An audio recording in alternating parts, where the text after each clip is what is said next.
जी नाज़रीन, ब्रेक के बाद आपको खुशामदीद कहते हैं। बात कर रहे हैं श्रीलंका के माशी बहरान की, जहाँ हंगामों में दर्जनों अफराद हलाक हो चुके हैं और इस वक्त जो सूरत हाल है वह माशी तौर पर इंतहाई अबतर है।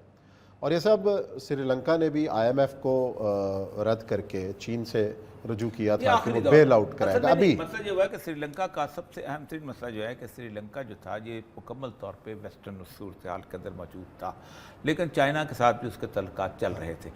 IMF का जो स्ट्रक्चरल एडजस्टमेंट प्रोग्राम है उसने उसको ऑलरेडी तबाह बर्बाद कर दिया हुआ था। अच्छा। और उसमें आपको पता होगा कि सबसे बात है, आज से 3 साल पहले हम्बन तोता जो उनकी बहुत बड़ी बंदरगाह है, उसके ऊपर चाइनीज़ की इन्वेस्टमेंट जब हुई है तो यूरोप ने कहा था कि चाइना डेट ट्रैप में लेके आ रहा है। हालांकि डेट ट्रैप वाली कोई ऐसी सूरत हाल नहीं थी।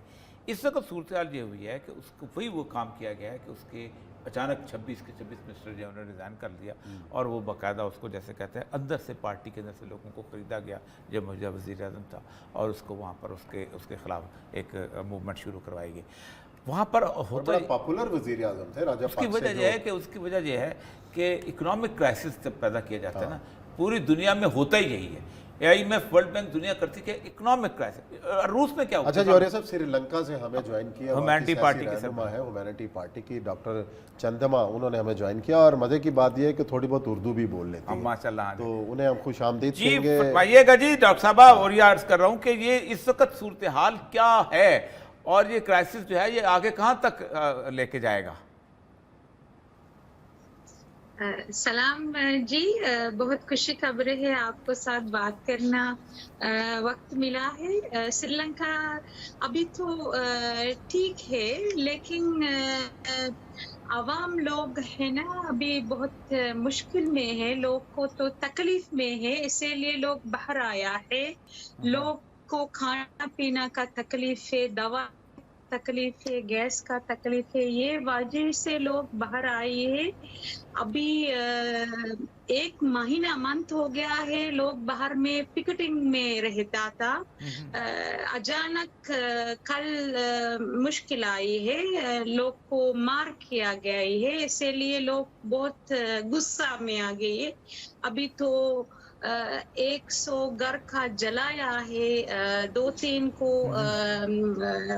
ऐसे मार पट गया है, लेकिन सब कंट्रोल में है। लेकिन अच्छा ये बताइएगा कि अभी जिस वक्त चीन के साथ हुकूमत के काफ़ी मुज़ाकरात कामयाब भी हो गए थे और उन्होंने IMF को खुदाफिज कह दिया था, तो ये मसला अचानक कैसे हो गया? सियासी पार्टियां पीछे हट गईं या कोई ये जो माशी बहरान ज़्यादा हो गया?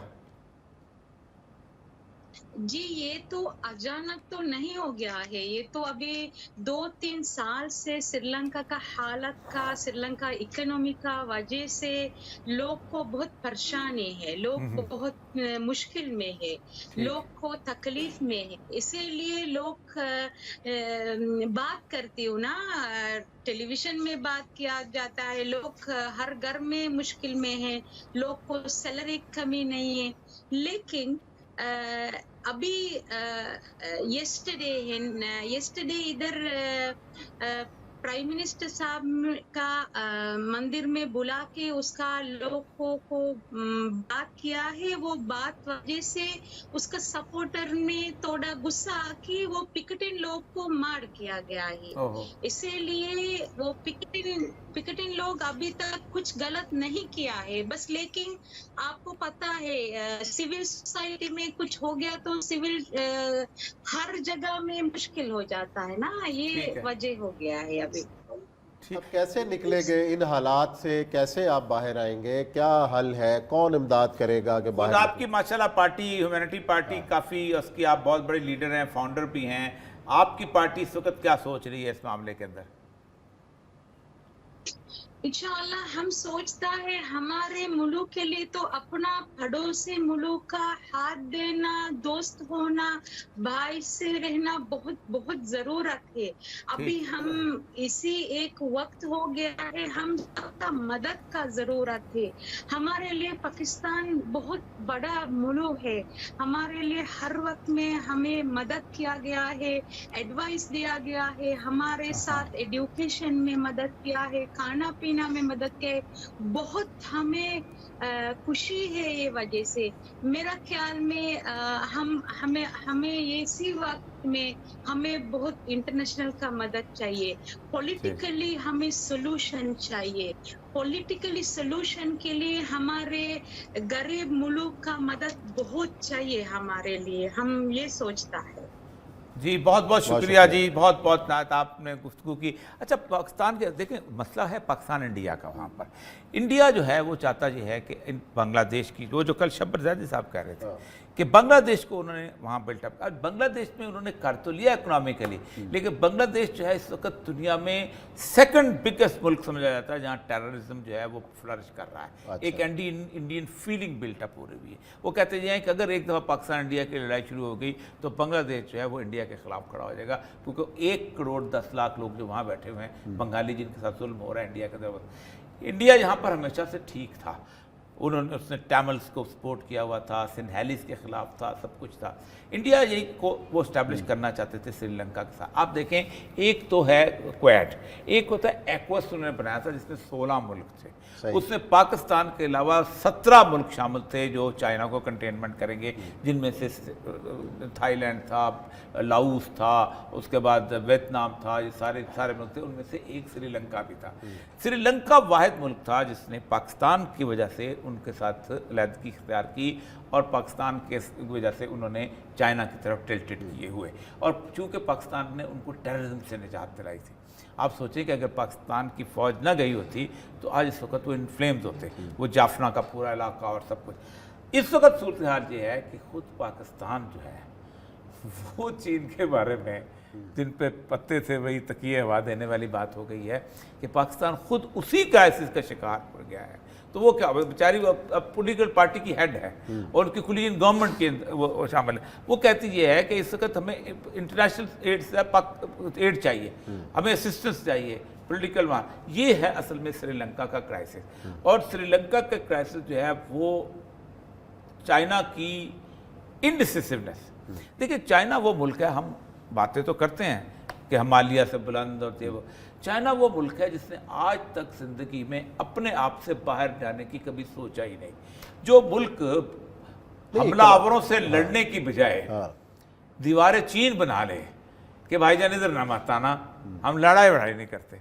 चंगेज़ खान ने बार बार लड़ाई नहीं की, लेकिन माशी तौर के ऊपर वो मदद जरूर करते हैं।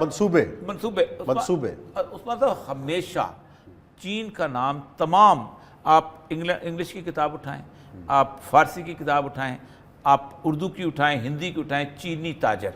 आपको याद होगा तोते का पैगाम, एक चीनी ताजर का तोते का पैगाम होता था। कुछ हमेशा तजारत करते थे और हमेशा से यही रहा है।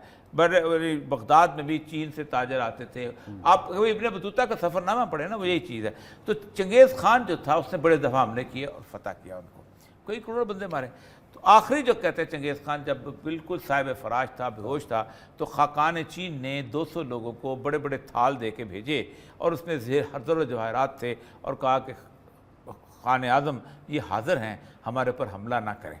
तो कहते हैं वो बेहोश था, ये लोग इंतज़ार कर रहे थे, अचानक थोड़ी देर के लिए होश में आया। तो उन्होंने कहा कि चीन के लोग आए हैं और उन्होंने भेजे हैं, तो हम क्या हुक्म है? तो उसने कहा तोहफे रख लो और उनके सर काट के इसी थाल में वापस भेज दो। और that happened in the history. तो चीन का मसला यह है कि इकोनॉमिकली, मैं आज से कोई 2008 में चीन गया था, पोलर ब्यूरो इन साल से मिला। उस वक्त तो कहते थे कि 2025 तक हम किसी से लड़ने का कोई इरादा नहीं रखते, लेकिन 2025 के बाद हम देखेंगे कि हमने क्या करना है और हम इकोनॉमिकली इस काबिल हो जाएंगे कि हम लड़ पड़ेंगे आराम से चले। अब चीन चाहता यह है कि वो लड़े ना, अमेरिका वाला लड़े, रूस लड़े, पाकिस्तान लड़े, कोई और, मैं उस तरह ना आए। लेकिन चीन के बारे में सबसे अहम बात यह है कि चीन जो है ना, उसके पास मैन पावर इतनी ज़्यादा है कि चीन जो है वो पूरी की पूरी मैन पावर से दुनिया बदल सकता है। लेकिन असल मसला ये है कि श्रीलंका और पाकिस्तान का अब मुस्तकबिल मुझे लगता है ये यूं चलना शुरू हो जाएगा साथ साथ। अच्छा। अगर यहाँ बेहतरी आई वहाँ भी आएगी, अगर यहाँ साइड चेंज हुई वहाँ भी साइड चेंज होगी। और ये स्टेप जो है ये किसी न किसी वक्त लेना पड़ेगा पाकिस्तान को भी और श्रीलंका को भी। या तो आप मुकम्मल तौर पे अमेरिका के हो जाएंगे और ये पूरा रीजन जो है ये इंडिया, पाकिस्तान, श्रीलंका, बांग्लादेश, ये एक हो जाएगा। इंडिया कैसे एक होगा हमारे साथ?